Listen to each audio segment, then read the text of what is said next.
Beneath the heavy silence of a world reborn, the last breath of the Ice Age lingers like a fading ghost. 12,000 years ago, the earth was thawing, its frozen heart cracking open, rivers surging where glaciers once lay immovable, and the air thick with the scent of wet soil and ancient pine. The animals of that age, massive, fur-laden titans, wandered through valleys now softened by warmth. Mammoths, aurochs, and reindeer still walked the earth, unaware that they were soon to become memories carved into bone and legend. Humanity, fragile and hungry, stood on the trembling edge of something vast, something that would change not just their world, but time itself. Sit back, relax, and imagine the earth waking from a long, icy sleep. It was a world of fire and frost, of endless migration and uncertain survival. The last great cold had shaped humanity into wanderers, but the warmth that followed began to whisper of something new. Permanence. Some say the melting ice was a kind of awakening, not only for the planet, but for the human mind. As the great sheets receded, new lands emerged, fertile, glistening, and full of possibility. Valleys, once drowned by ice, became rivers teeming with life. The winds that had once carried only snow now brought the scent of grass and the buzz of insects. For the first time, humankind saw the possibility of staying still. But this transformation was not sudden, came in whispers, in gradual changes that only the keenest eyes could sense. The hunters began to notice that the herds moved differently, that the seasons stretched longer, that certain plants grew again where none had before. The rhythm of the hunt began to slow, replaced by the rhythm of waiting, watching, and learning. Firelight flickered against the walls of new shelters, no longer temporary huts of bone and hide, but sturdy dwellings of earth and timber. Some researchers believe this was when humanity began to see time differently, not as a cycle of endless movement, but as a story that could be built upon, one layer at a time. The world had shifted from survival to curiosity, from instinct to intention. And as the night settled over those early villages, people began to dream not of escape, but of belonging. The Neolithic Age was stirring, still nameless, still uncertain.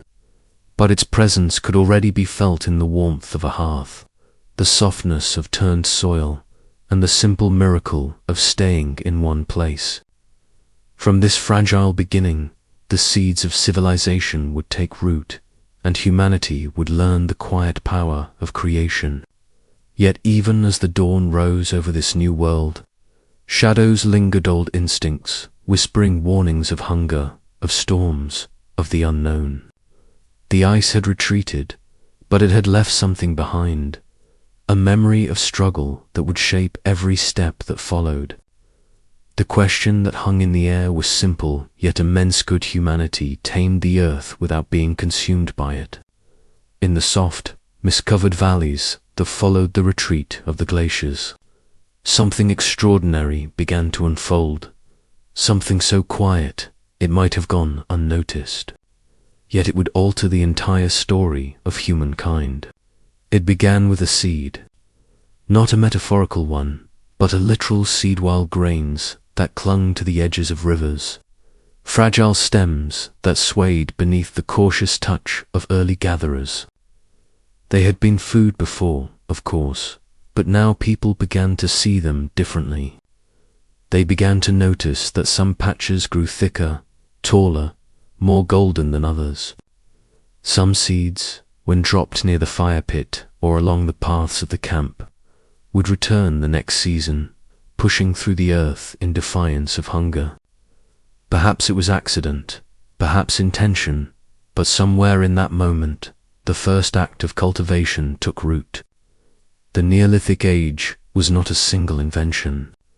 It was a slow, aching transformation. It spread like dawn, unseen yet unstoppable. from the fertile crescent of Mesopotamia to the green hills of Anatolia.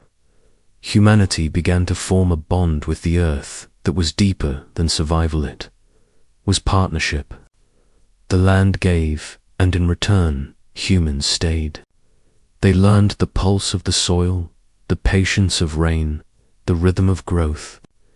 Each harvest was a promise that tomorrow could be more certain than today. Yet certainty came with a price. The old ways of freedom, the chase across endless plains, the instinctual movement of the hunter began to fade. In their place rose a new kind of discipline, waiting, tending, nurturing. Some say it was the birth of time itself, because, for the first time, people began to measure life not by the hunt but by the seasons.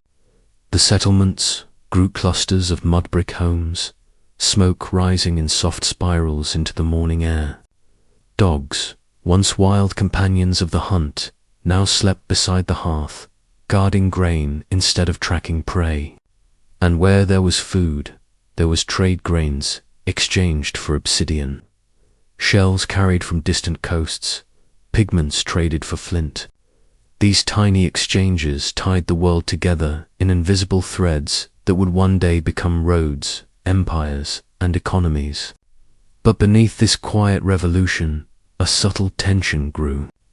The soil was generous, but it demanded obedience. Fields needed care. Harvests required planning. A missed season meant starvation. Nature, once an adversary to outwit, had become a master to serve.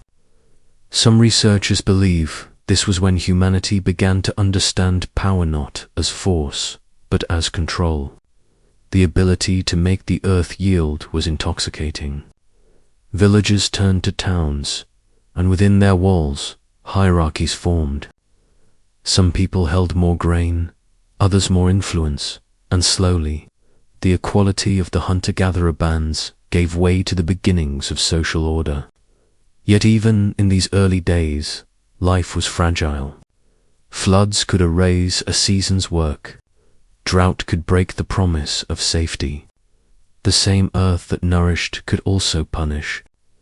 The people of the Neolithic world learned this truth intimately, that civilization was a delicate balance between creation and collapse. Still, they persisted.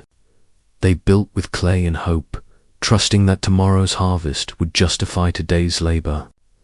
And as the fires flickered across the new villages, whispers spread between generation stories of ancestors who walked the ice, and dreams of descendants who might one day build cities of stone. The seeds had been sown, both in the ground and in the human spirit. The age of the hunter was fading, and in its place rose something far more profound, the age of the maker. From this fragile beginning, humanity would learn how to shape not only the land, but its own destiny. Yet beneath every field of grain lay the ghost of the wild, watching silently, waiting to see if mankind's new world would endure. The next great change did not come from the soil, but from the creatures that roamed upon it.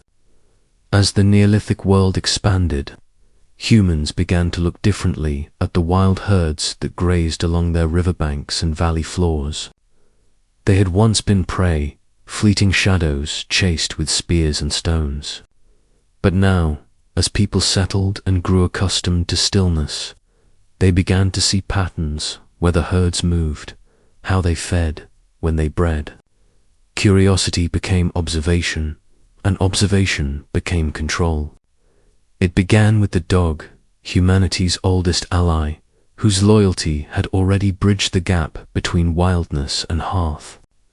But soon came others, the goat, small and manageable, willing to eat what humans would not. The sheep, whose wool offered warmth beyond anything the old furs could give. And the cattle, mighty and stubborn, whose strength reshaped both the field and the human imagination. Some researchers believe it was necessity that drove this transformation. Famine. forcing humanity to bring the wild closer to home. Others suggest it was curiosity, that timeless human hunger to understand and improve. Whatever the cause, the outcome was irreversible. The domesticated animal became both companion and captive, a mirror of humankind's own transformation. With every corral built, every tether tied, humans learned more about dominance, patience, and sacrifice. To tame an animal was not simply to possess it, but to reshape one's world around its rhythms. The bleating of goats replaced the cries of the hunt. The soft thud of hooves became the morning's first sound. Villages pulsed with the noise of life, flesh and breath and labor, intertwined in a delicate web of survival. Yet this new relationship was not without its shadows. To bring life close was to invite death close as well. Disease spread in ways it never had before, leaping the invisible boundaries between species. Some historians suggest that in taming animals, humanity also invited unseen companions, viruses, plagues, and sicknesses that would haunt civilization for millennia. Still, the trade was made willingly, for the promise of security outweighed the fear of the unknown. The animal pens were not prisons, they were the foundations of culture. Milk, hide, bone, and meat became tools of endurance. Herds were wealth. Ownership was power. Where once food had been fleeting, now it could be counted, traded, stored. And with this control came a profound change in thought. People began to see themselves as masters of life, stewards of creation. The wild was no longer an endless frontier. To survive, it was a resource to be shaped, molded, and used. But in the quiet hours before dawn, when the smoke of the hearth curled into the cool air, some must have wondered if something had been lost. The songs of the hunt faded, replaced by the lowing of cattle. The chase, once a communion with danger, became a memory.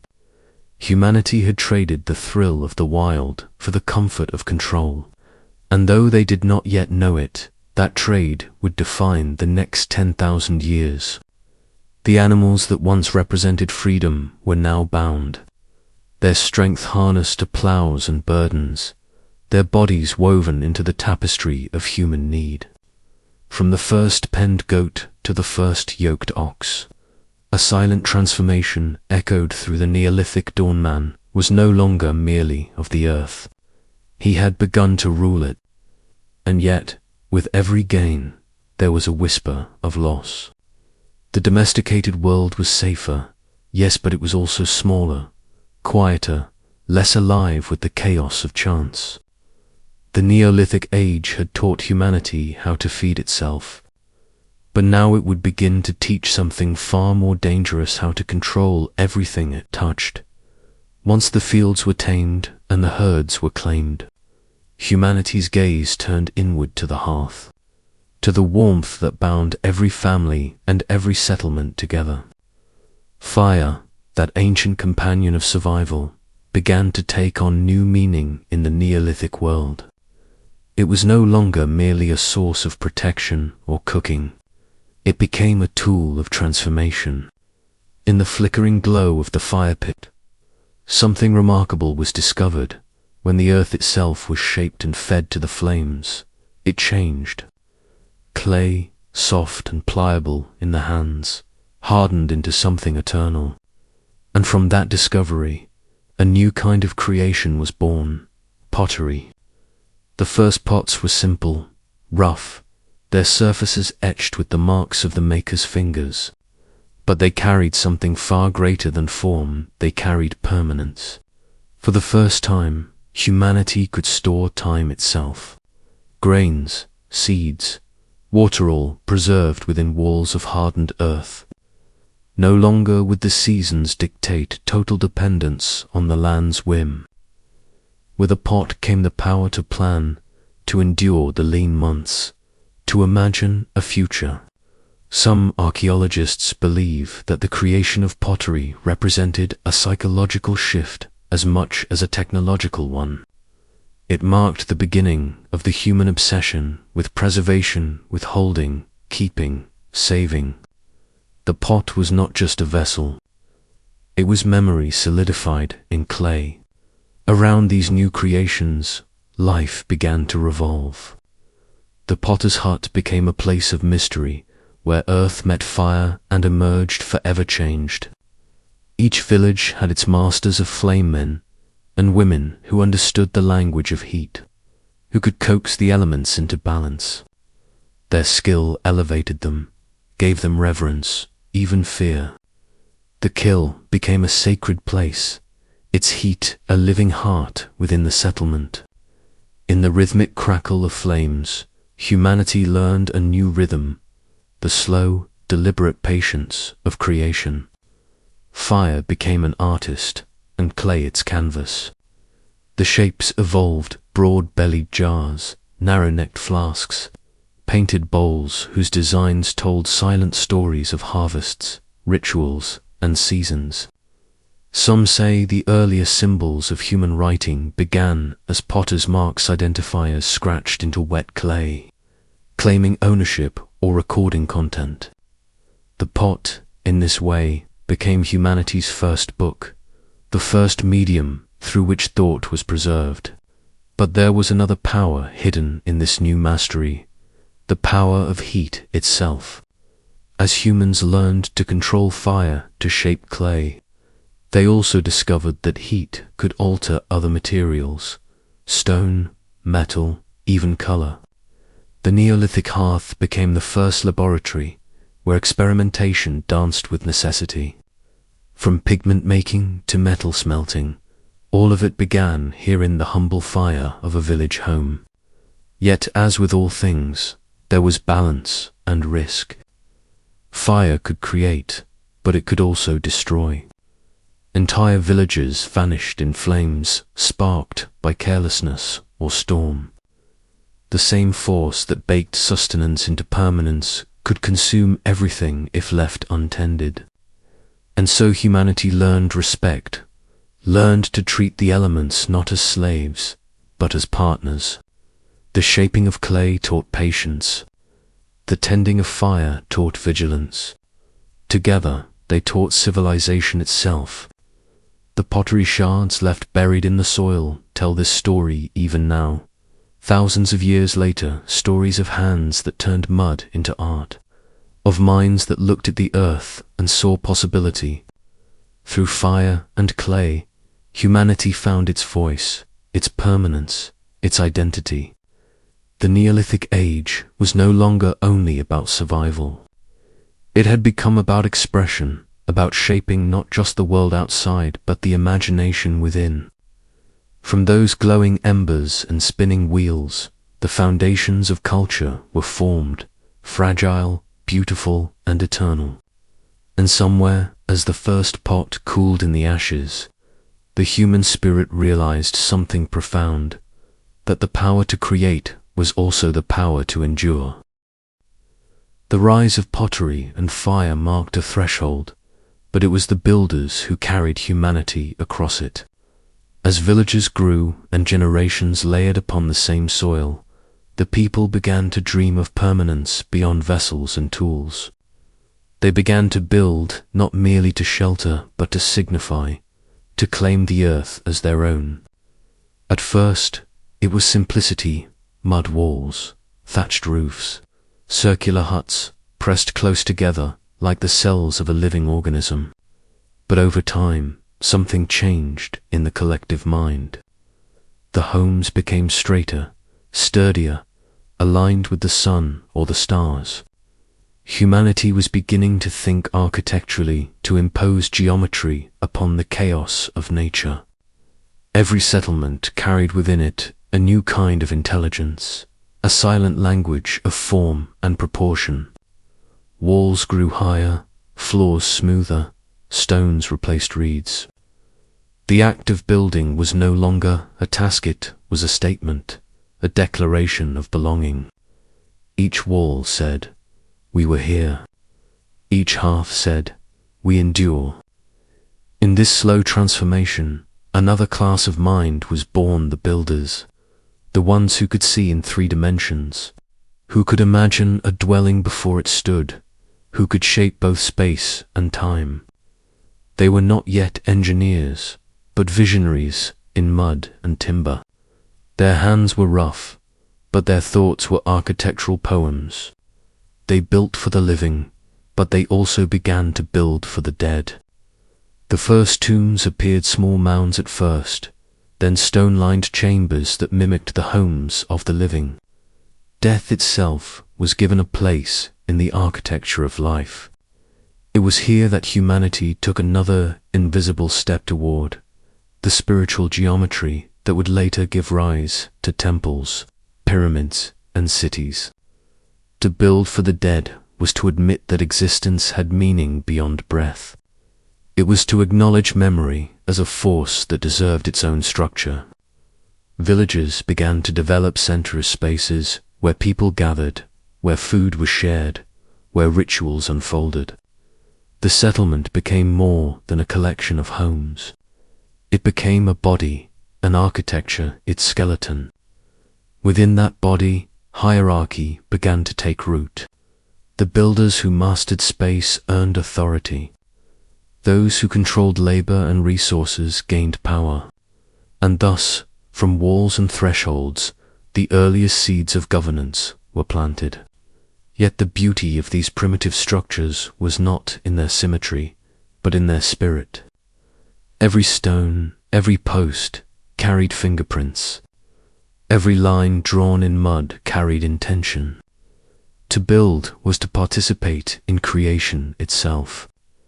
In the flicker of firelight, people began to see their dwellings not as shelters from nature, but as collaborations with its extensions of the earth's body. The roof was the sky. The floor was the soil. The walls were the horizon drawn close. The Neolithic builder did not yet think in blueprints, but in breath and rhythm. A house was not made, it was born. And through the act of building, humans learned to organize, to coordinate, to labor together. The construction of a dwelling or a tomb required cooperation, planning, patience. Out of architecture came community. Out of community came society. What began as walls became boundaries, and those boundaries shaped the birth of civilization itself. The silent architects of this era whose names are lost, whose work has turned to dust, were the first to turn the landscape into a language. They carved their will into the world and left behind traces of an awakening mind, in the stillness of stone foundations and the geometry of forgotten homes. The whisper of their genius remains a reminder that before cities and kings and empires, there were builders who saw the divine in the dirt, who raised not just walls, but the very idea of civilization.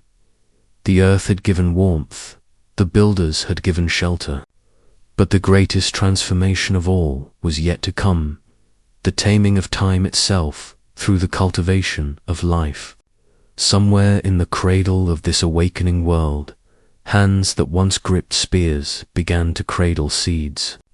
It was a quiet revolution, so subtle that few who lived through it could have known it was unfolding. But it would change everything.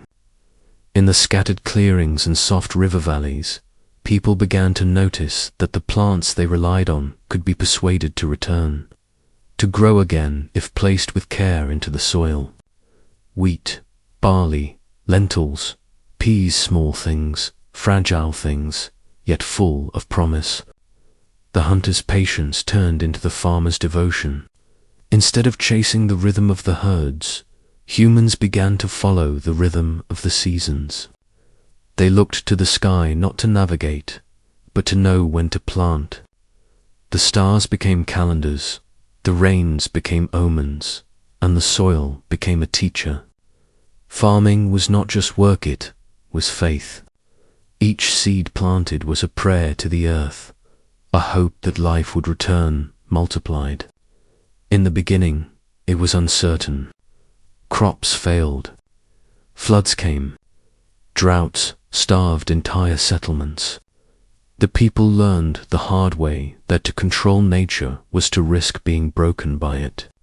Yet they persisted, guided by curiosity and necessity. They built tools from bone and wood hoes, sickles, grinding stones. They learned to save seeds from one harvest to the next, to select the strongest plants, to breed abundance from scarcity. Some researchers believe that women, the traditional gatherers, were the first true farmers, the ones who noticed patterns in growth, who learned how to coax life from the land. Others suggest it was the hunters, tired of wandering, who first dared to sow. But whoever began it, the effect was irreversible. Farming anchored humanity to the earth. Villages grew larger. Storage pits filled with grain. Food no longer had to be hunted or scavenged, it could be made. For the first time, there was surplus, and with surplus came transformation. People could rest, dream, specialize. Some became potters, others builders, others watchers of the sky. The division of labor gave rise to innovation, and innovation gave rise to complexity. But there was another side to this newfound stability.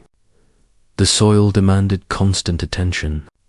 The seasons ruled every decision. With every harvest came the threat of failure, of hunger, of imbalance. To control nature meant to be bound by it. The people who once roamed free were now tethered to their fields, their days measured by the growth of crops and the turning of the sun. And yet, within this bond, something extraordinary was happening.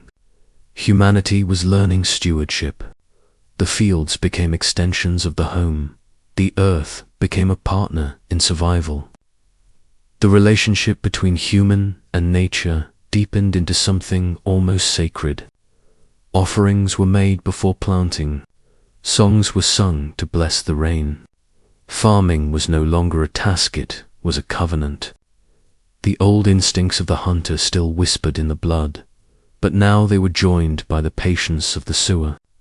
From this balance came identity. Humanity was no longer a guest upon the earth, but its caretaker. And though they could not have known it then, this act of cultivation, the planting of seeds into willing soil, was the true beginning of civilization. The world was being reshaped not by violence or conquest, but by tenderness, persistence, and the quiet defiance of life against time.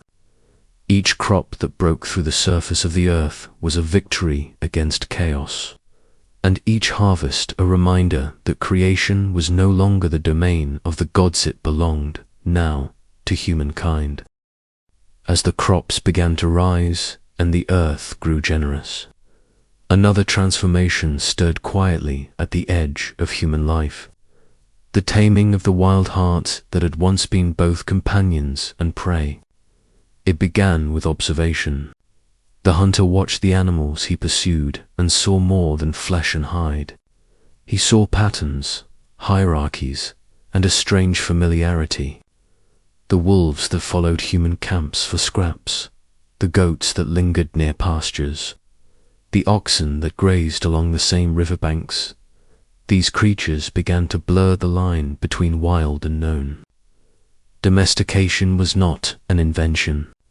It was a long negotiation, a slow dance of trust and necessity.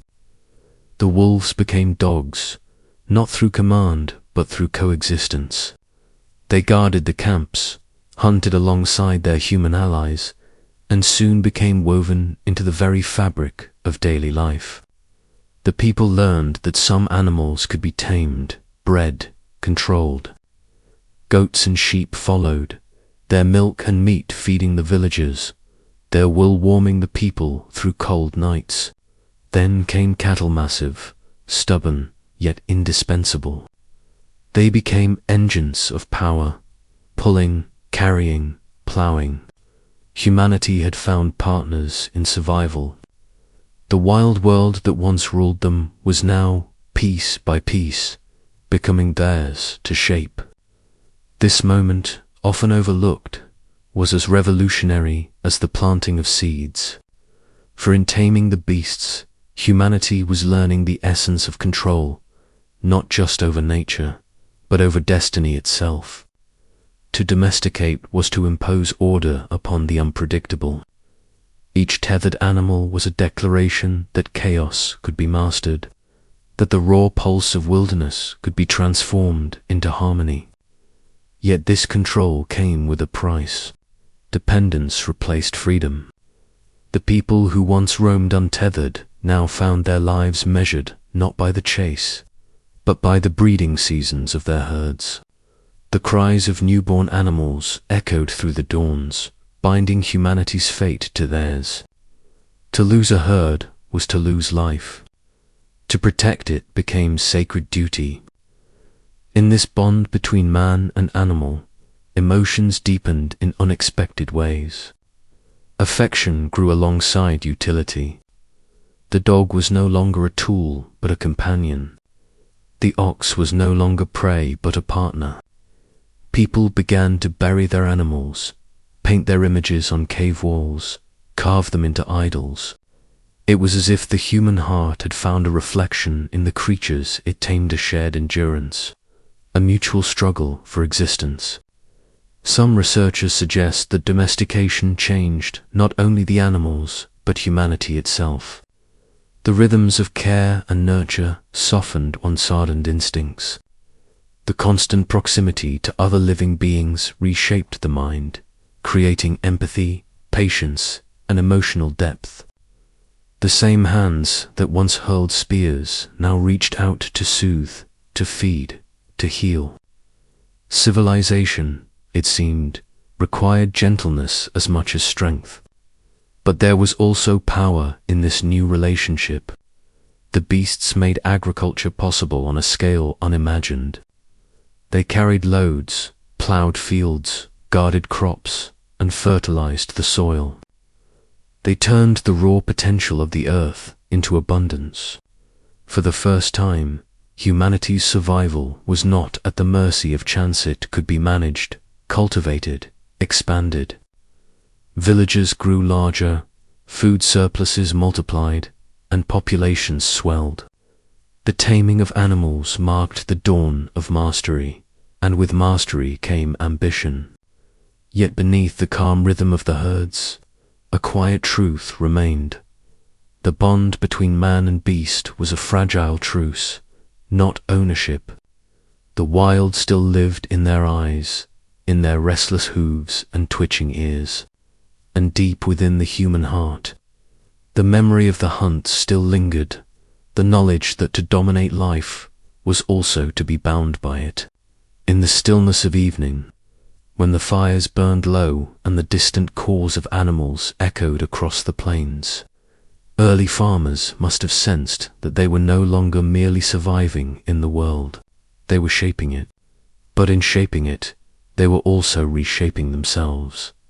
The seeds had taken root. The beasts had been tamed, and from this harmony of soil and life arose the first true villages, breathing worlds where humanity's future began to take shape. They were not cities, not yet, but clusters of permanence built upon the bones of seasons. Mud brick walls baked beneath the sun, smoke curled through reed roofs, and the scent of grain hung heavy in the air. These were places like Jericho, Catalyuk, and Merga, names that would echo through time as the cradles of settlement. Here, people lived not in passing, but in continuity. The same paths were walked by children and their grandchildren. The same hearths burned for generations. The rhythm of life became cyclical: seed to harvest, birth to death, sunrise to sunset. Within these early walls, humanity found both safety and complexity. The first villages were laboratories of existence, where every experiment in living together would either thrive or fail. Cooperation became law. Trust became necessity. The hunter's independence had to yield to the farmer's interdependence. Food had to be shared, water managed, labor divided.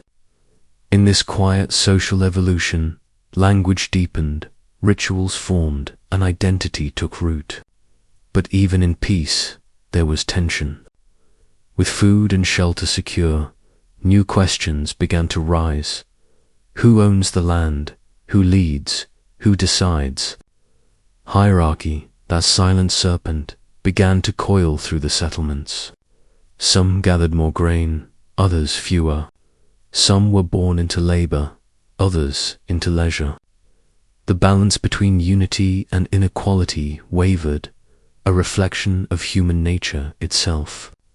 Yet in the dim light of their oil lamps, the people of these villages were not thinking of power, they were thinking of survival, of meaning. They built shrines and painted walls with symbols whose purposes still evade us.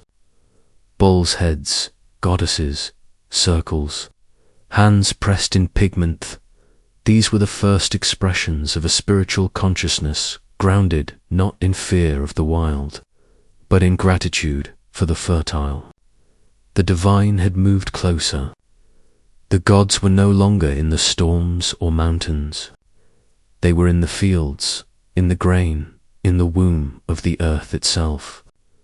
Villages became sanctuaries, not only from predators or weather, but from chaos. Each home was an extension of the human mind, ordered, protected, permanent. For the first time, the idea of home existed not as a place to rest, but as a place to belong. Still, the closeness of life bred new challenges. Disease spread easily in the tight quarters. Waste accumulated. Pests followed grain, and fire, once the symbol of safety, could devour an entire settlement in moments. Humanity had gained stability, but at the cost of vulnerability.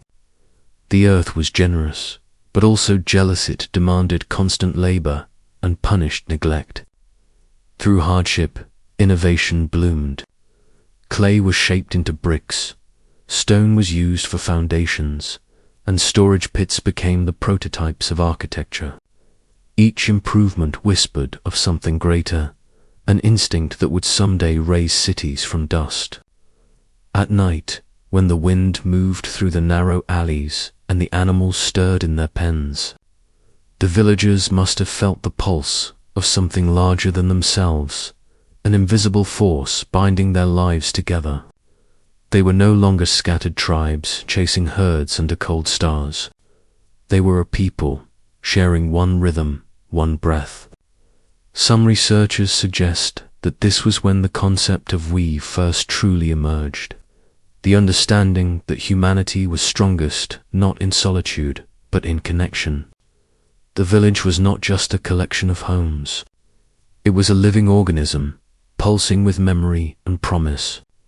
From these humble beginnings, civilization would rise like the dawn, built upon the foundations of clay, sweat, and shared survival.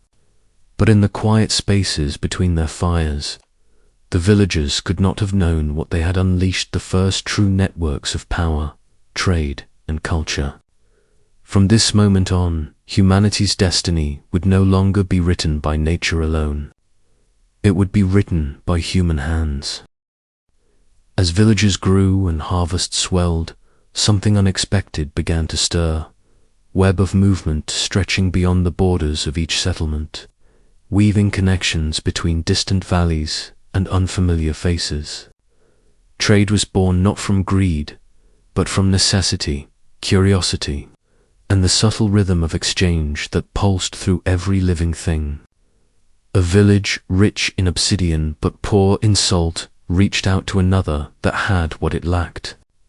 Over time, simple barter became something more profound, a network of trust and dependence that carried not just goods, but ideas, symbols, and stories. The first traders were not merchants as we know them, but wanderers, middlemen between worlds. They carried with them the scent of foreign soil, the gleam of stone, the taste of salt and spice. And with every journey, they brought whispers of other lives, other ways of living. The trails they walked were primitive arteries that would one day become the veins of civilization itself. Across the Near East and beyond, the flow of trade began to alter the rhythm of human life. Obsidian from Anatolia, shells from distant coasts, pigments from mountain caves, objects that had no immediate use were treasured for their beauty, their rarity, their mystery. The concept of value was being born. Some items were practical.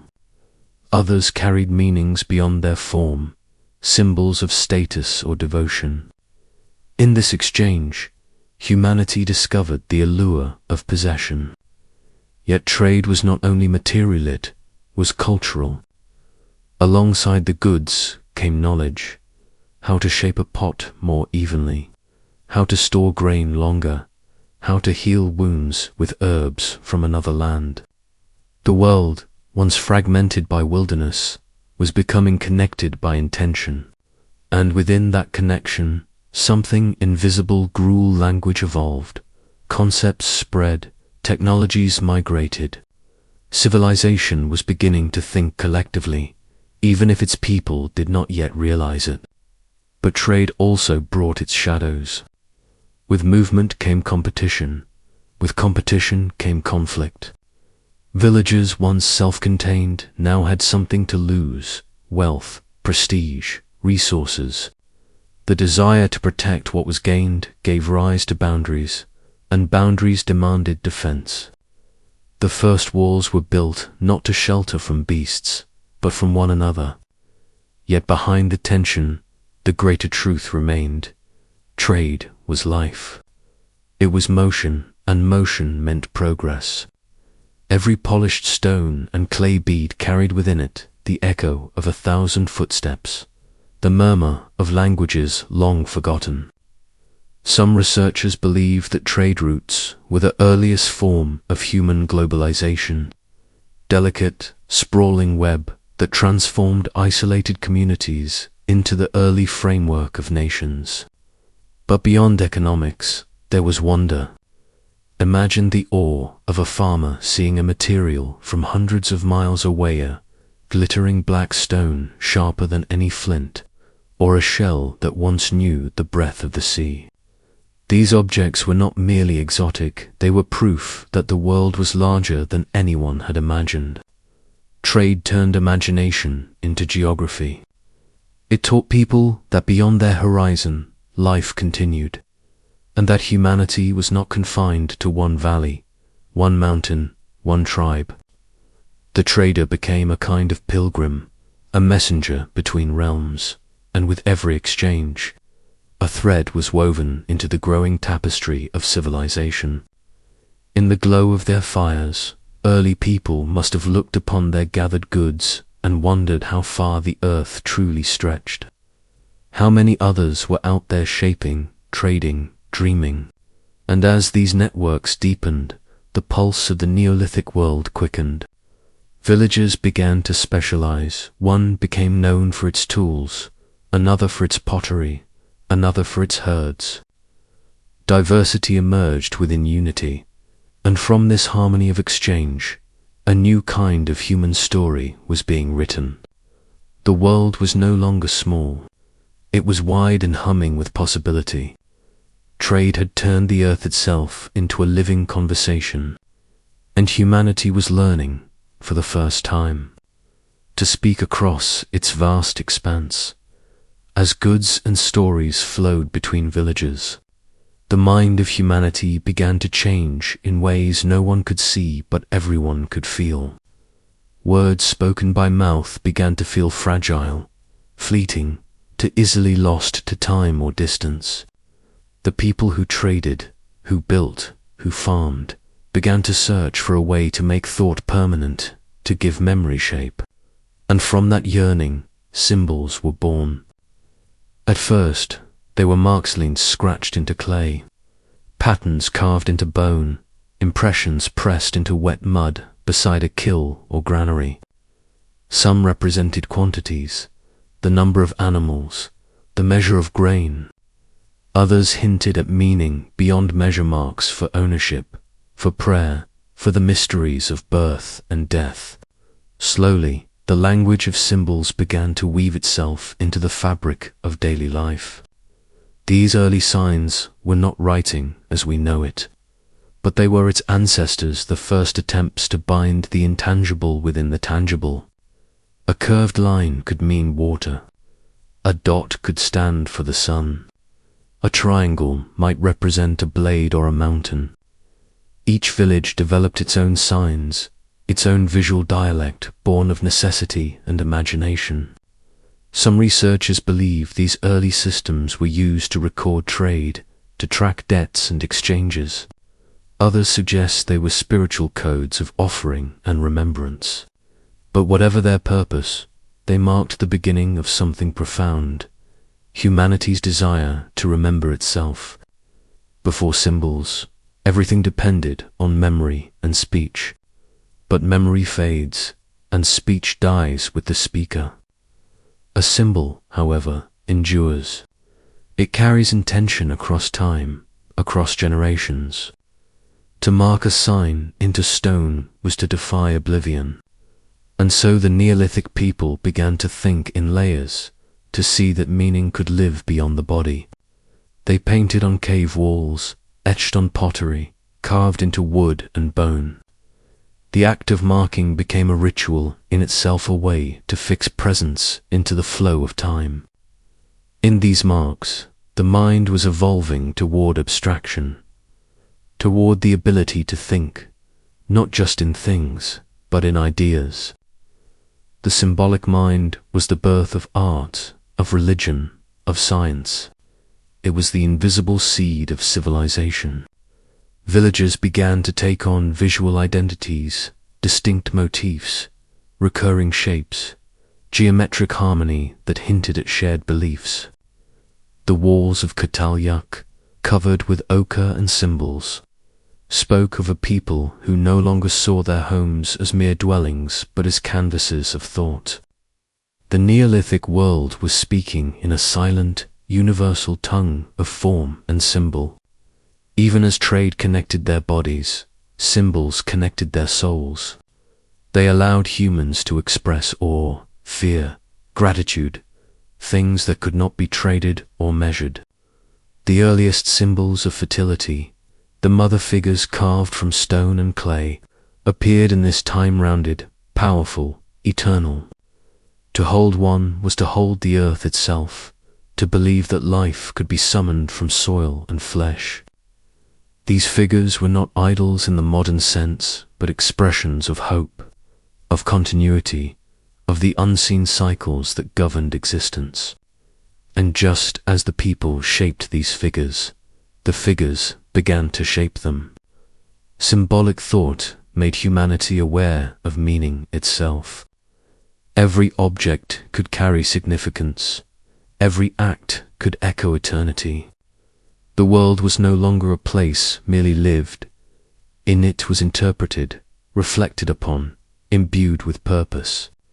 In the soft flicker of firelight, when a potter drew a spiral or a herdsman carved a mark into a staff, they were doing more than decoration. They were declaring presence. We exist, we remember, we understand. From these humble beginnings, the great systems of writing, art, and religion would one day emerge.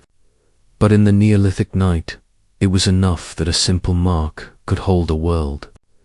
And in that silence of symbol and flame, humanity took another step toward the infinite. As symbols deepened and villages flourished, humanity's gaze turned upward to the heavens that had watched them since the beginning, and to the mysteries within their own lives that no tool or harvest could explain. Birth and death, storm and drought, light and darkness, each was a force beyond understanding, and yet all seemed connected by an invisible rhythm. The people began to sense that the world was alive, not just with movement, but with spirit.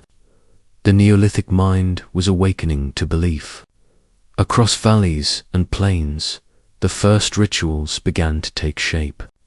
In dark chambers beneath the earth, bones were arranged with care, tools and food left beside the dead as if to accompany them on a journey. Fires were lit, songs whispered, and figures carved from stone symbols of fertility, of life renewed, of the eternal cycle that bound all things. The earth itself became sacred, the soil that fed them seen as a living body, the womb from which all existence sprang. In the stillness of early dawn, farmers looked to the horizon not only for light but for signs. The sun's return each morning was no longer just a pattern, it was a promise. The moon's steady phases guided planting and harvest, its light seen as the gentle breath of a mother watching over her children. Nature was not separate, it was divine. Every rock, every spring, every grove could house a spirit. The Neolithic world was filled with gods that were not yet distant beings, but presences woven into the texture of daily life. The rituals that emerged were practical and profound at once, offerings of grain before the sowing, dances in the rain, chants over fire. To honor nature was to ensure survival, but over time, belief expanded beyond survival into reflection. Why do we live? Why do we die? What lies beyond the soil that swallows us? In seeking to answer, humans created the first temple, small shrines, at first, marked with stones or skulls, then larger enclosures that drew entire communities together. Göbekli Tepe, a hill in ancient Anatolia, rose like a whisper of eternity, a monument to faith built before writing, before cities, before even the wheel. Its towering pillars, carved with animals and symbols, stand as the first testament to organized spirituality. Some researchers believe it was a place of ritual gatherings, where scattered tribes met to reaffirm their connection to the sacred and to one another. Others suggest it was a cosmic calendar, aligning humanity's life with the stars above. Whatever its purpose, it revealed something extraordinary, the willingness to build, not for survival, but for meaning. In that moment, belief became architecture, and humanity began to sculpt the invisible. With each generation, myths grew more intricate. The gods took form in stories that explained the rains and the harvests, the sickness and the healing. Life became a dialogue between the seen and the unseen. To believe was to belong to the fabric of the world. The pulse of faith unified communities, offering order where chaos once reigned. Yet belief also brought awe, and awe brought fear. The same gods that granted life could take it away. To live in harmony with nature's will became the moral law of the Neolithic heart. Each ritual, each offering, each whispered prayer beneath the stars was an attempt to balance that fragile bond. And in that balance, humanity found something greater than safety, it found purpose. The same hands that built walls and sowed seeds now reached toward eternity, seeking to touch what lay beyond the sky. The Neolithic Age was no longer just an age of earth and labor. It was an age of spirit. The people had learned to speak not only to each other, but to the universe itself. And though their words have faded, their echo remains in every temple, every altar, every silent glance toward the heavens where the first prayers were born. As the Neolithic Age progressed, the idea of community began to intertwine deeply with the idea of belief. What had once been small, scattered symbols carved into stone or buried in graves became a vast interconnected language of the spirit. The people of this age were no longer mere observers of the natural world. They were participants in a living dialogue with it. Their gods were not distant beings, but presences felt in the soil, the rain, the harvest, and the slow pulse of the seasons. Across the hills of Anatolia, in places like Yok, murals of hunting scenes, vultures, and headless figures spoke of a faith that was both mysterious and immediate. Some researchers believe these paintings were not decorations, but part of ritual storytelling ways to honor the dead or invoke protection for the living. Others suggest they were echoes of shamanic visions, drawn after long nights of trance and smoke, when the boundaries between the human and the divine dissolved. The people who painted them lived close to death, but closer still to the land that sustained them. In this delicate balance, they found meaning, purpose, and awe. In the damp chambers of early burial sites, archaeologists uncover small figurines, fertility symbols carved from bone and stone, smooth from centuries of touch. These were not mere art pieces.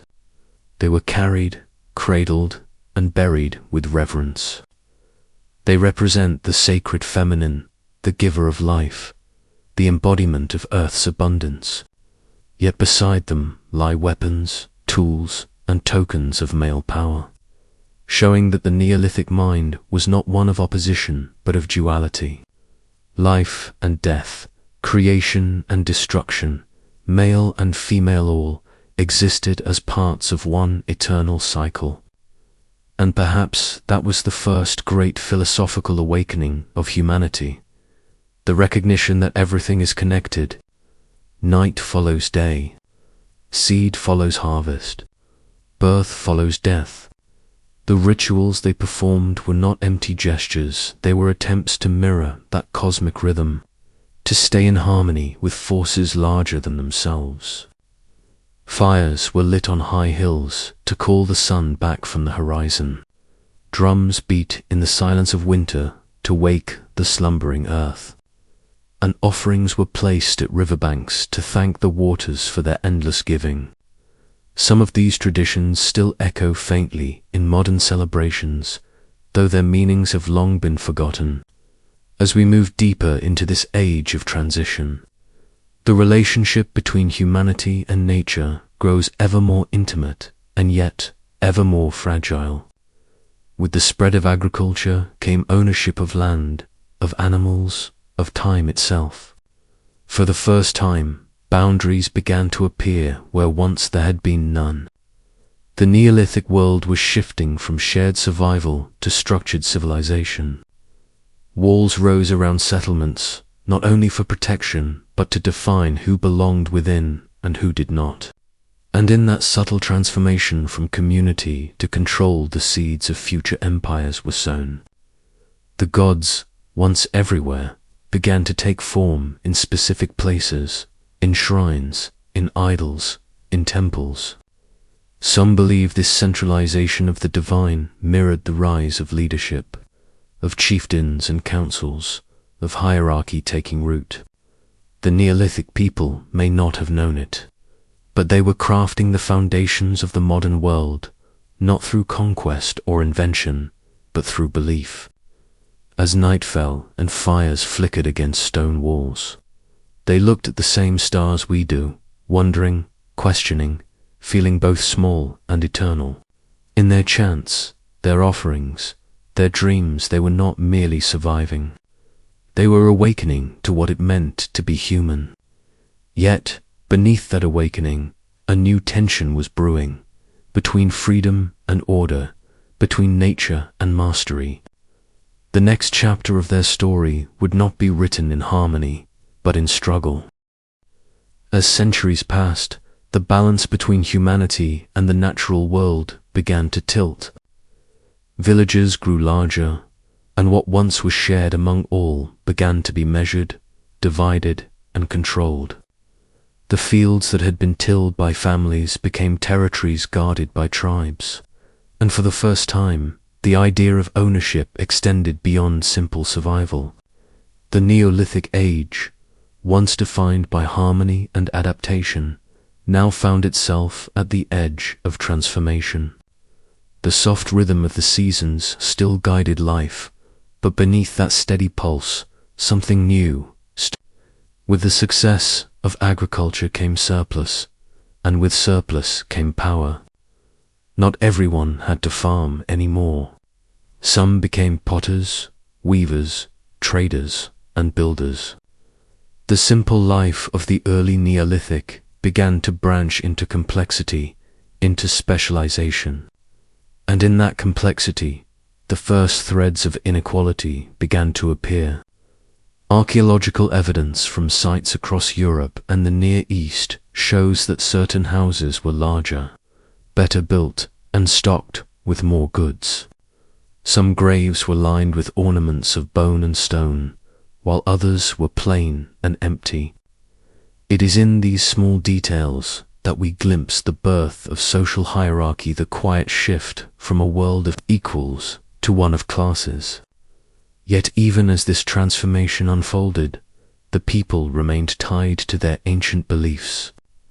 The earth was still sacred, the cycles still divine, but now those beliefs began to serve something larger, the structure of society itself.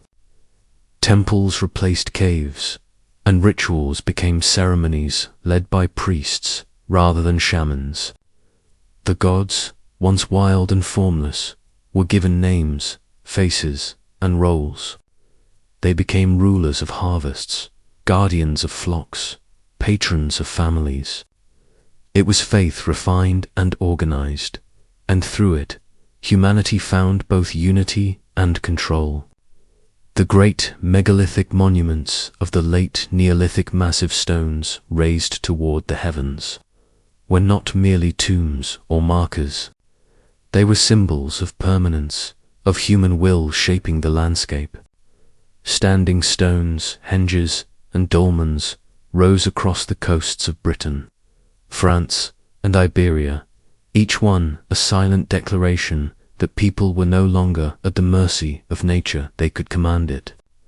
To this day, we marvel at how such structures were built without metal tools or beasts of burden.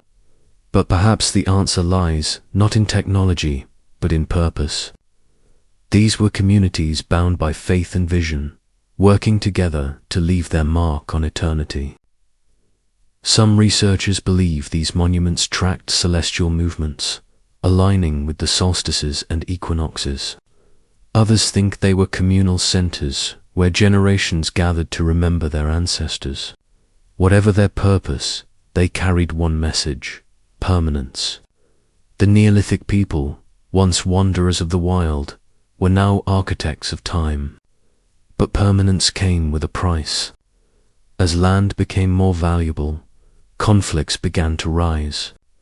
Small-scale skirmishes left traces in mass graves, broken skulls, defensive wounds, arrows embedded in bone. Violence, once rare, became a part of human life. For the first time, war had entered the human story. It was not yet the conquest of kingdoms, but the struggle for resources, for dominance, for survival in a world that was becoming smaller and more crowded. The Neolithic Age was no longer just about building. It was about protecting what was built. The balance between creation and destruction was shifting once more, and humanity stood at a crossroads. Would they continue to live as stewards of the earth, or would they begin to rule over it? The winds of change whispered through the fields, and the answer was already taking shape in stone and blood. From these early struggles, the roots of civilization would grow. But the simplicity of the old world, the quiet nights, the shared fires, the sacred connection to the soil was slowly fading into memory. The Neolithic world was no longer the soft dawn of humanity. It had become a living experiment in permanence, structure, and control. The once open landscapes where herds moved freely were now dotted with walls, boundaries, and fields that stretched to the horizon. Humanity had achieved mastery over the land, but in doing so, had bound itself to it. No longer could they simply move when the soil grew tired or the rivers shifted course. They had invested too deeply, built too much, stored too much. believed too much in their ability to command the world around them. In every direction, new patterns of life emerged. Trade routes wound between villages, carrying obsidian from Anatolia, shells from distant coasts, and salt from ancient lakes. What had once been isolated pockets of humanity were now threads in a growing web of exchange. With trade came ideas, technologies, and stories. Pottery styles spread from region to region, and so did ways of thinking, of believing. The world was still small, but it was becoming connected. Yet, as humanity's reach expanded, the mysteries deepened. The great stone circles and burial mounds built during this era, places like Stonehenge, Karnak, and Newgrange remain shrouded in speculation. Some believe they were observatories, places where people tracked the movements of the sun and moon, aligning their rituals with the cosmos. Others see them as portals, links between the living and the dead, between earth and sky. Inside Newgrange, for example, a long, narrow passage leads to a central chamber that floods with light only once a year, at sunrise on the winter solstice. It is a moment of perfect alignment, a union of light and darkness that must have carried deep symbolic meaning. To stand in that chamber thousands of years ago and witness the return of the sun after the longest night, one can imagine the awe, the gratitude, the fear. These were people who saw the divine in every shadow and beam of light, who believed that existence itself was a fragile balance maintained through ritual and faith. Their lives revolved around cycles, the cycles of crops, of seasons, of stars. They understood time not as a line, but as a circle, endlessly turning. And within that circle, death was not an ending, but a passage. Burial customs became more elaborate, suggesting that belief in an afterlife had taken deep root. In tombs, bodies were carefully positioned, surrounded by food, tools, and ornaments. It was as though each person was setting out on a journey to another realm, a place beyond the fields and mountains they had known. Perhaps they believed their ancestors walked among the stars, or in the spirit of the harvest, or in the quiet hum of the earth itself. Whatever their visions, they gave meaning to mortality, a meaning that has echoed through every civilization since. But not all was peaceful. The increasing complexity of society brought not just faith and progress, but tension. Disputes over land, water, and resources began to harden into the earliest forms of organized conflict. Some researchers point to fortified settlements, villages, ringed by ditches and walls as evidence that fear had entered daily life. Others see in these defenses a deeper truth, that humanity's relationship with nature had shifted from partnership to domination. The same walls that kept others out also separated people from the wild world that had once sustained them. The forest was no longer home, it was danger. The river was no longer sacred, it was property. And in this change, something ancient was lost. The Neolithic Age had begun as a story of balance, of people learning to live within the rhythms of the earth.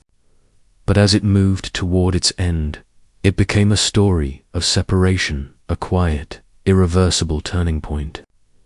The seeds of civilization had been planted, but so had the roots of conflict, hierarchy, and longing. The night fires still burned, the stars still shone, but the silence they once held now carried a different weight.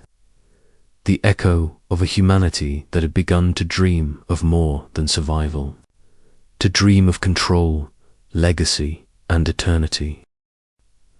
The Neolithic Age, now in its twilight, was a world standing on the edge of transformation. The quiet rhythms that had guided humanity for millennia were giving way to new forces born from ambition, innovation, and the slow pull of destiny. people no longer saw themselves merely as dwellers upon the earth. They were becoming its architects. The fields they once tended with reverence were now managed with precision. Irrigation channels carved through the soil, guiding rivers like veins through the body of civilization. The wheel, the plough, and the kill-humble inventions by modern standards were miracles then, reshaping what it meant to live, to work, to dream. But with every gain came a price. The simplicity of the old ways, the shared hunt, the communal harvest, the equal struggle for existence was slipping away. In its place, hierarchy solidified. Some families accumulated more grain, more land, more influence, and, with that, they began to rule. Others labored, tethered to the cycles of the soil not by faith, but by necessity. What had begun as cooperation had hardened into structure, and structure into control. Still, the spirit of curiosity, the same spirit that led the first farmers to plant seeds, the first builders to raise stones, did not fade. It evolved. Humanity began to look beyond mere survival and into the mystery of time itself. At sites like Göbekli Tepe, the massive carved pillars, some weighing tons, rise from the earth with intricate symbols of animals, celestial patterns, and abstract designs.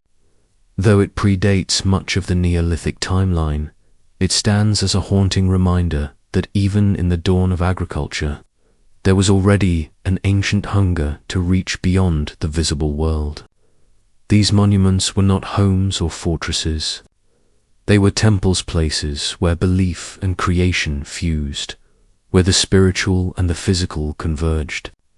The effort to build them must have required hundreds of people working together for a purpose larger than life itself. To raise such stones was not just an act of devotion, it was a declaration. Humanity was no longer a creature of the wilderness, but a maker of meaning. Across regions, this pattern repeated.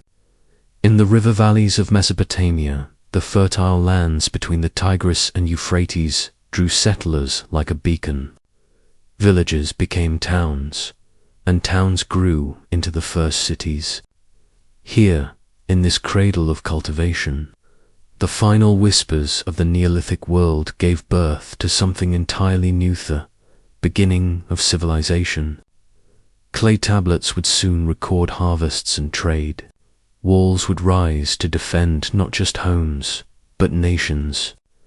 The gods would take on formal roles, guardians of law, of fertility, of kings.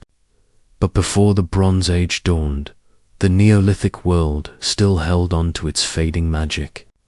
The night sky remained their calendar, the moon their clock, the stars their map. In the deep glow of firelight, elders told stories of creation, of the spirits of the mountains and rivers, of the ancestors who watched from beyond the veil. They did not yet know they were living in an age that future scholars would name, categorize, and analyze. They only knew they were changing, and that the world was changing with them. Their fields stretched wider, their villages taller, but so too did their questions. Where had they come from? What was their place in the great cycles that governed the world? The old gods of fertility and harvest still lived in their rituals, but their meanings were evolving, expanding to fit a more ordered and ambitious world. The Neolithic people had begun to shape destiny itself, but destiny, as always, came with consequence. In the quiet before dawn, as the mist rose from the fields and the first farmers stepped into the dew-soaked soil, there was both pride and unease. They had conquered the wild, but in doing so, they had lost part of what made them one with it. And as their fires burned through the long nights, flickering against stone walls carved with the marks of their hands, they could not have known that the age they built their age of earth and spirit was ending. Something vast was coming, and the first civilizations were stirring beyond the horizon as the Neolithic Age neared its final centuries. Humanity stood poised between memory and transformation, between the fading whispers of an ancient world and the first heartbeat of civilization. The earth that had once dictated the pace of human life was now being bent, ploughed, and partitioned under human will. Fields no longer followed the contours of the wild. They were reshaped into grids and boundaries, their neatness a quiet reflection of the new order emerging within human minds. Villages had grown into settlements that pulsed with activity, potters shaping vessels for storage, weavers creating fabrics of linen and wool, and farmers mastering the rhythms of sowing and harvest like clockwork. Yet beneath this surface of progress lay something deeper, quiet, melancholy, as if humanity sensed it had stepped too far from the sacred wilderness that had birthed it. In the soft glow of hearth fires, elders still spoke of the old ways, the spirits in the trees, the whispering rivers, the moon that once guided the hunters. But their words were fading into myth, slowly replaced by new languages of stone, clay, and control. The first city walls began to rise, not only for defense but as symbols of permanence, of separation between man and nature. Within those walls, power began to crystallize. Certain individuals, perhaps the most skilled, the most persuasive, or the most spiritually merged as leaders. The rise of leadership brought organization, but also imbalance. What had once been shared equally grained tools, and knowledge was now overseen, managed, and, at times, hoarded. Archaeological records show that grain silos appeared in some Neolithic settlements, collective storage systems that may have belonged to the entire community or to a ruling few. The seeds of class, hierarchy, and politics had been planted, and though they would not fully bloom until later ages, their roots were already spreading. Still, not all change was loss. The Neolithic mind, ever curious and observant, continued to reach upward. The skies remained a mystery and a guide.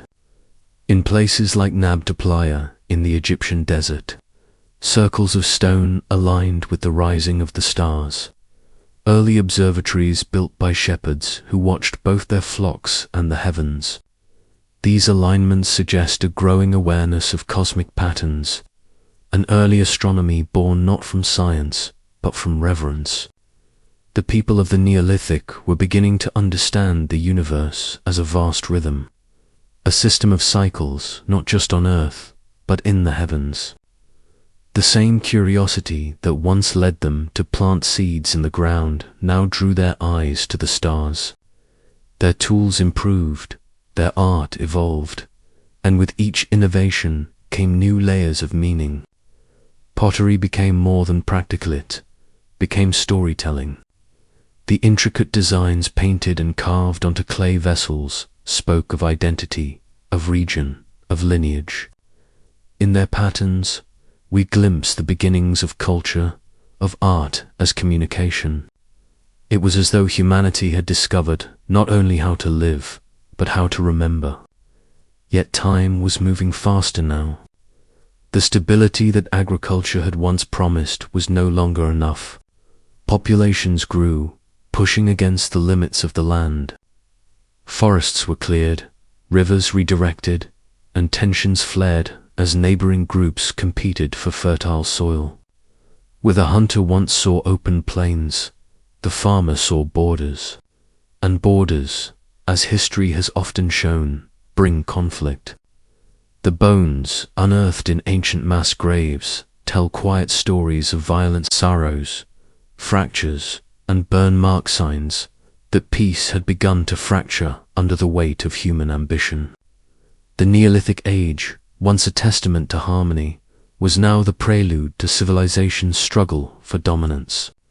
But still, even as walls rose and weapons sharpened, there remained something deeply human in awareness that this transformation was part of something larger. The farmers who watched their crops grow beneath the sun and stars must have felt a profound connection to the mystery of existence itself. They had turned chaos into order, wildness into pattern, and though they could not yet name it, they were writing the first lines of the human story, the story of mastery, of curiosity, and of the endless search for meaning. As night fell over their fields, and the firelight flickered against their walls, they stood on the threshold of something vast, the birth of the world as we know it. The first rays of the Bronze Age dawned not with fanfare, but with the quiet flicker of a forge's fire fueled by discovery, its smoke rising as a signal that humanity had crossed another invisible threshold.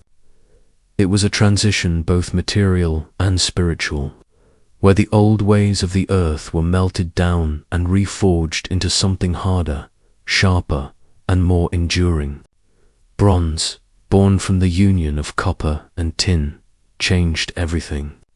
It was stronger than stone, more workable than pure copper, and capable of being cast into weapons, tools, and ornaments that reshaped both the landscape and the human imagination. The farmers who had once tilled the soil with stone blades now held bronze plows that cut deeper and faster, and the warriors who once fought with flint axes now wielded weapons that gleamed like sunlight. But this newfound strength came with consequence where there is power, hierarchy soon follows. The egalitarian villages of the Neolithic world began to give way to stratified societies, where the possession of bronze became a mark of privilege and influence. Those who controlled the metal controlled the means of survival, and with it, the first kings and elites rose from the dust of the fields. Power centralized. Temples grew into cities, and cities into states. Walls thickened, palaces expanded, and human ambition reached upward like the towers that soon adorned the skyline. In Mesopotamia, the cradle of this new civilization, cities like Uruk and Ur became living organisms, one pulsing with trade, worship, and governance. The ziggurats, stepped temples rising from the earth like man-made mountains, symbolized a new order of the world, heaven above, the divine in the middle, and humanity below obedient, organized, and forever seeking the favor of the gods who had now become rulers themselves. The age of the priest-king had begun, blending spiritual authority with political power. And yet, beneath this glittering emergence of civilization, something profound was being lost. The Neolithic harmony between humanity and nature had been eroded by ambition. Rivers were no longer sacred lifelines, but resources to be diverted, controlled, and taxed. The land, once communally tended, was now divided and owned. The early Bronze Age civilizations achieved greatness through mastery, but at the cost of separation from the world that had nurtured them. In the dim light of their forges, humans became creators of new realities, but they also became their prisoners. The wheel turned, not only in technology, but in destiny itself. For with every rise came a shadow, slavery, war, and inequality began to carve their marks upon the once cooperative species. The Bronze Age brought glory, but it also brought sorrow, for the very tools that built civilization could just as easily destroy it. Still, there was an undeniable majesty to the dawn of this era. Art, writing, and architecture flourished alongside warfare and conquest. In Sumer, cuneiform script pressed into clay recorded the first laws, prayers, and poems of humanity. Through those wedge-shaped marks, memory itself became immortal. No longer was history bound to the tongue or the drumbeat, could now be stored, studied, and shaped. Time itself had been conquered. The cities of the Nile mirrored this transformation in their own reflection of order and eternity. Egypt's pyramids rose as both tombs and testaments, vast geometries of devotion, power, and precision. They stood as bronze tools chiseled through limestone, embodying the human desire to touch the eternal. Across the Mediterranean and into the highlands of Anatolia, other civilizations were emerging, drawn by the magnetic pull of bronze. Trade networks stretched wider than ever before, threading together the ancient world in a web of commerce, language, and myth. Every ship that sailed carried not only goods, but idea stories of gods and kings, of floods and creation, of destiny and defiance. The Bronze Age was the first true global age, a time when the human story began to echo across continents. And yet, in the shadow of progress, a question lingered, a question older than any city, older than any god. Had humanity gained mastery over the world, or had it merely traded its soul for control? The answer would not come easily, for the fires of bronze had only just begun to burn, and the metal that defined an age still glowed hot in the crucible of human ambition. From the embers of bronze and ambition, humanity had forged a destiny far beyond the reach of its Neolithic ancestors. Yet, in the heart of progress lay the same pulse that once beat beneath the hides of hunters. The Bronze Age was not merely a story of invention. It was the culmination of countless generations who had once knelt in the soil and prayed to the rhythm of the seasons. Those prayers had evolved into hymns written in clay, their echoes carried by the wind from Sumer to the Nile, from the Indus Valley to the mountains of Anatolia. But with each passing century, the quiet intimacy between humanity and the earth grew more distant. The hands that once planted grain now built empires. The rivers that once offered life became boundaries, walls, and weapons. Some historians suggest that this was the age when humanity first tasted the cost of civilization. Villages had grown into cities, cities into nations, and nations into empires. The simple harmony of the Neolithic world had given way to complexity of vast machinery of trade, hierarchy, and belief that demanded constant maintenance. Yet still, deep within that machinery, the old ways lingered. Farmers still looked to the sky for signs, still whispered to their fields, still traced the outlines of ancient symbols on their doors when the floods came too soon or too late. The gods of the Bronze Age, though now enthroned in temples and carved in gold, were born from the same elemental fears that had once guided the first farmers of Kait al-Yok and Jericho. They were the sun, the storm, the river, and the harvest, reimagined as divine personalities with human desires. To please them was to ensure survival. To anger them was to invite ruin. And so the people of this era built monuments not merely of devotion, but of desperation, stone and metal, offerings to keep the fragile balance of existence intact. The priests became interpreters of the divine, their words carrying the weight of fate, and through them power solidified like cooling bronze. But in the shadows of temples and palaces, ordinary people still lived as their ancestors once had, planting, weaving, grinding, and enduring. The noise of civilization could not drown out the hum of life that pulsed through every market, every hearth, every silent morning before the fields. It was in these unseen moments that the spirit of the Neolithic world persisted, a quiet rebellion against the march of progress. And yet, as history has often shown, progress is both a blessing and a curse. The same metal that built plows also forged swords. Cities that promised prosperity became targets for conquest. The rivers that sustained life became avenues of invasion. In the lands between the Tigris and the Euphrates, Kings rose and fell in cycles of glory and collapse, each convinced their empire would be eternal. But the earth remembered differently. Droughts came. Floods shifted courses. The soil, once generous, began to withhold its bounty. Civilizations that had mastered irrigation found themselves undone by their own success. When the fields turned to dust, no temple could save them. It was as if the earth itself was reclaiming what had been taken. Some archaeologists believe that this unraveling marked the beginning of a silent transitioner, reawakening of the old understanding, that humanity and nature were never separate, only intertwined.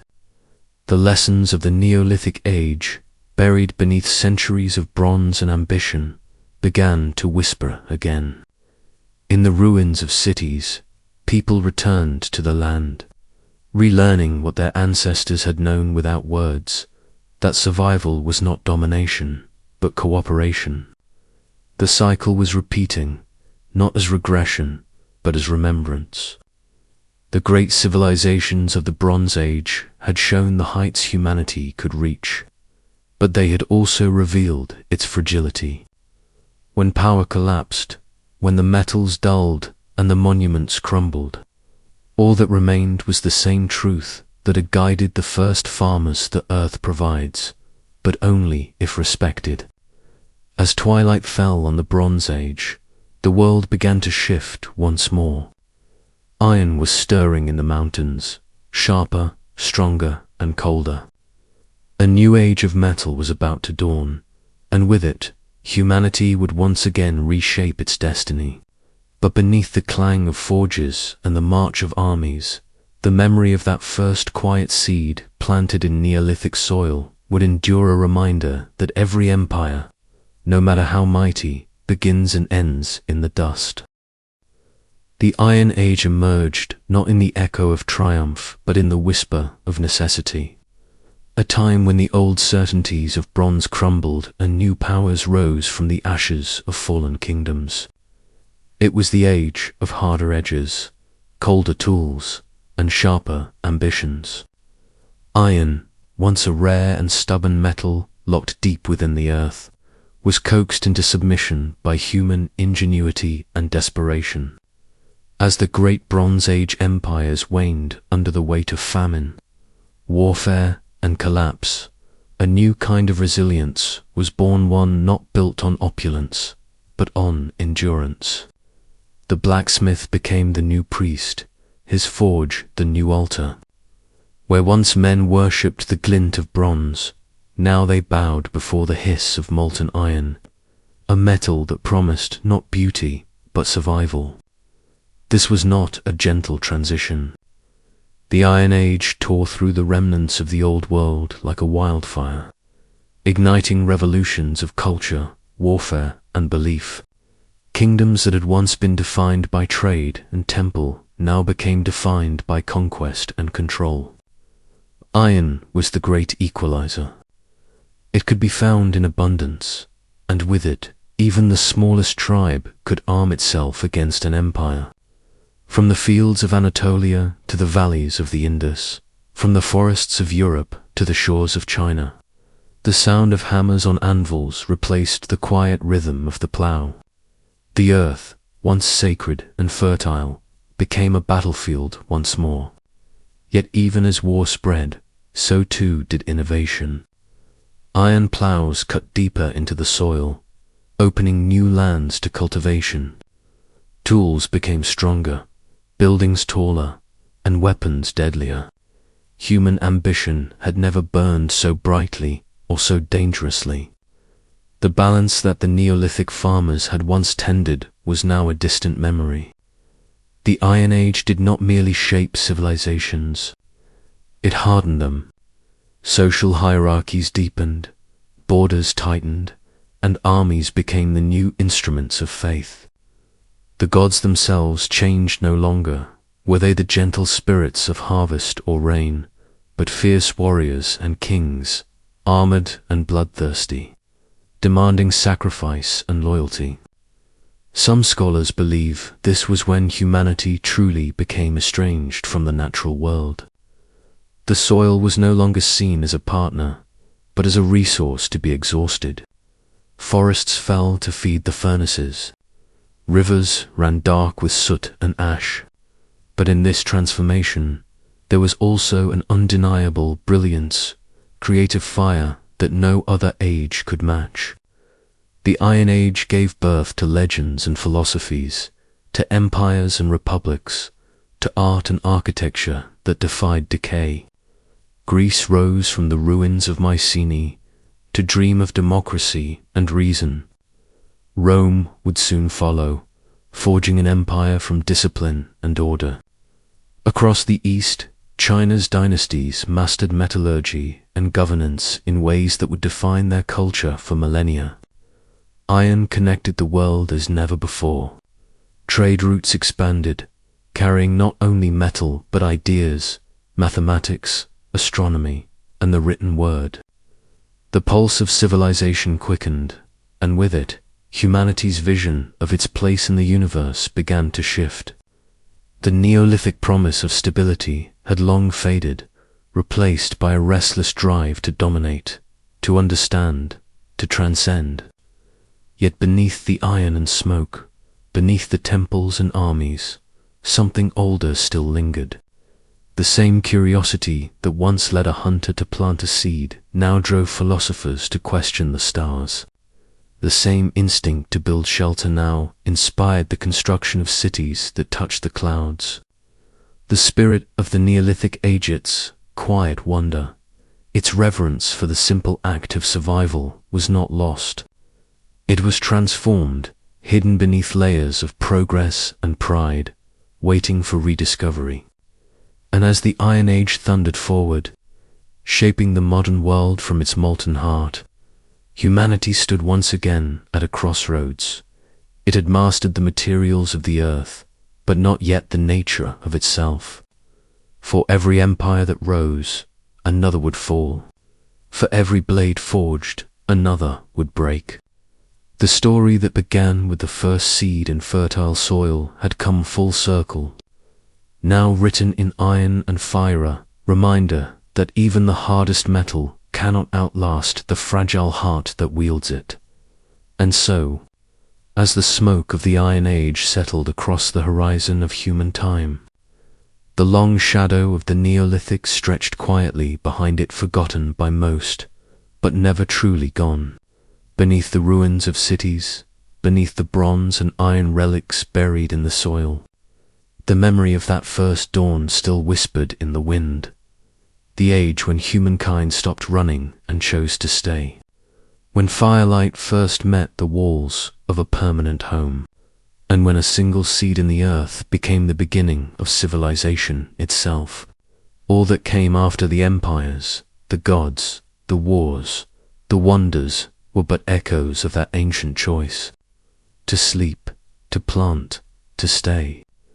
The Neolithic Age was not simply a period in time. It was a turning of the human soul. Before it, people lived in rhythm with the hunt, guided by the instincts of survival. After it, they lived by patterns of thought, by memory, by the slow architecture of imagination. Villages became worlds, and worlds became stories.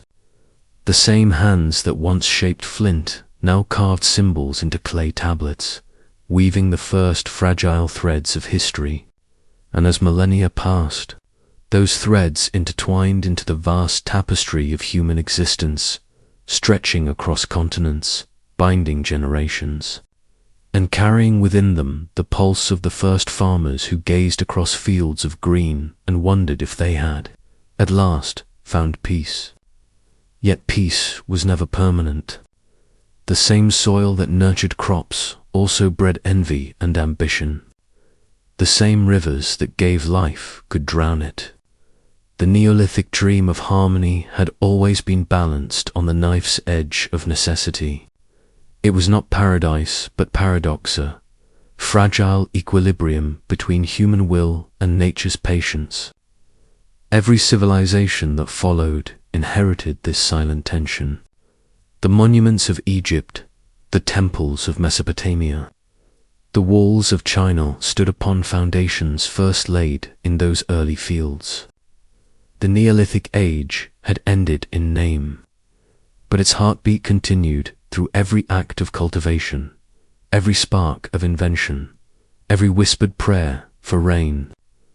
Some anthropologists say that humanity never truly left the Neolithic chit, only disguised it with progress. Our cities are still built around resources, our faiths still rooted in cycles of growth and decay, our fears still shaped by hunger, flood, and time. When we look at the vast sprawl of our worlds, the roads, the machines, the lights that banish the stars, it is easy to forget that all of it began with a single idea: to stay and make the earth our home. But the question that haunted those first farmers remains the same today: did we tame the world? Or did we only trade freedom for comfort? The Neolithic Age gave birth to everything that defines humanity, yet it also began the long separation between what we are and what we were. It was the age of beginnings, the dawn of memory, of myth, of mortality. Its legacy is not just in stone or soil, but in the quiet human desire for belonging. Every field plowed, every home built, every lullaby sung beside a fire is an echo of that first moment when the cold receded and the seed took root. And as the world turns and ages, that echo continues, faint but eternal. Perhaps that is the final lesson of the Neolithic Age, that beneath every empire's ruin, beneath every innovation and collapse, the heart of humanity still beats in the soil. It remembers the warmth of the first hearth, the weight of the first harvest, the trembling awe of looking at the dawn and realizing that, for the first time, the world could be shaped by our own hands. The Ice Age may have ended, the bronze and iron may have risen and fallen, but the story that began in the soft earth of the Neolithic never ended, it only changed form. And as you drift into sleep, carried by the rhythm of history's long breath, imagine the world as it once was, quiet, fertile, shimmering with promise. The fields are green again, the fires burn low, and in the stillness between night and dawn, the ancient heart of the earth beats softly, waiting to be remembered.